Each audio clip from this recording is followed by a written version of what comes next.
So, Alicia Kearns is a backbench MP, but a very senior one because she's chair of the Foreign Affairs Select Committee. And she agrees. Delete the app from your phone to protect your personal data. Very good morning to you. Good morning. I mean, we sort of joke about it. This is just an app. You know, Andrew says, isn't it a dance craze? We all know the dances on TikToks. We know that whenever we call to our kids, they're, you know, sort of just completely addicted to them. Yeah. What are you worried the Chinese company behind TikTok is doing? Well, so I think if you look at TikTok, it does look like just dance reels and happy, fun jokes and memes and things like that.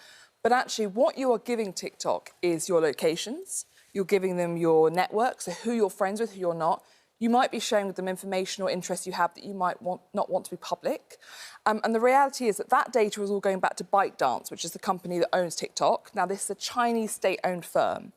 All Chinese companies have to sign up to Article 7 of the National Intelligence Law, which I know I sound like I'm getting geeky, but essentially that law requires all Chinese companies, if asked by the Chinese government, to hand over any and all data that they are asked to hand over.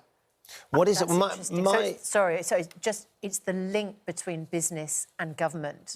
There is no dividing line within China. When the Chinese state owns a business, and also with this legislation, which they all have to follow, but it's not just me sat here talking about hypotheticals and going, what if, isn't this worry, you know, bad bear, misbehaving China.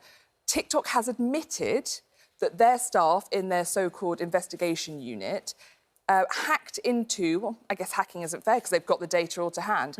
They pulled up the data of a BuzzFeed and a Financial Times journalist because they wanted to know who the journalist's sources were.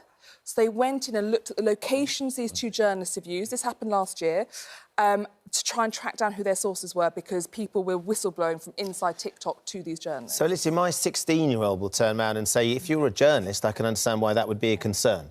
I'm a 16-year-old who's on the school bus going in and I get my phone afterwards and I'm just looking at videos, I'm looking at dance crazes, I'm looking at sporting clips. Really, should I worry? What are the Chinese going to do with my data? So I recognise it's sometimes a difficult one to say to 16-year-olds, but what does your son want to be in 10 years' time? What does he want to be in 20 years' time? Because the data he's sharing now, that's not going to disappear in 24 hours or in 10 years. They will sit on this data and hold this data. And that's a problem. They can track it, they can hold it, they could use it against you in the future. But also, he doesn't know who he's coming into contact with. And that's the problem. We have a bigger problem here beyond TikTok, which is the amount of data we are sharing with the Chinese government. So CCTV cameras on our streets that are sharing our gates, so people can literally recognise you by the way you walk, the way in which you move your knees and your legs, typical stuff used when we're trying to track down targets in foreign countries, the way you use your mouth, lip reading. These are all technologies the Chinese government owns, even some of the police cameras that our police hold. So when they go inside your home to protect you, that footage of inside British people's homes could be being sent back to China. We have to get a real grip on the fact that we haven't recognised that our biometric data is our biggest risk. I just want to let you know what TikTok said, please, yes. because they said independent experts have consistently found TikTok does not collect any more data than comparable apps such as Facebook or Instagram. We do not provide UK user data to the Chinese government, nor would we if asked. We are keen to have a candid discussion with Ms Kearns to clear up any misconceptions and address her concerns about TikTok. Yeah. Have you had TikTok in front of the Foreign Affairs Committee? They have, yes. They gave evidence to us where they said that there was no way in which someone's data could be shared. They also said that people's location wasn't being tracked, but then their internal investigation itself said that their staff were using the location data of these journalists from TikTok to hunt down their sources. Are you going to... It looks like they want to have a chat with you again. Do you want to invite them back in front of the committee? I have. I've said, if you want to come back in public, come back in front of my committee. But they only want to talk to me in private, and I think the British public have a right to be part of this debate. Ask them if they'll do it on TikTok, and then you can see what happens. But then I'd have to have an account, so that would be a slight challenge. You don't have an account, I don't, do no. you? And did you say that there are countries where officials are not allowed to have an account? So both in the United States and in the Netherlands, you cannot download TikTok onto a government device or if you're a government official. And I think that's a really good starting point for a meaningful conversation, because if you think about the data on those platforms, we can't risk that being shared.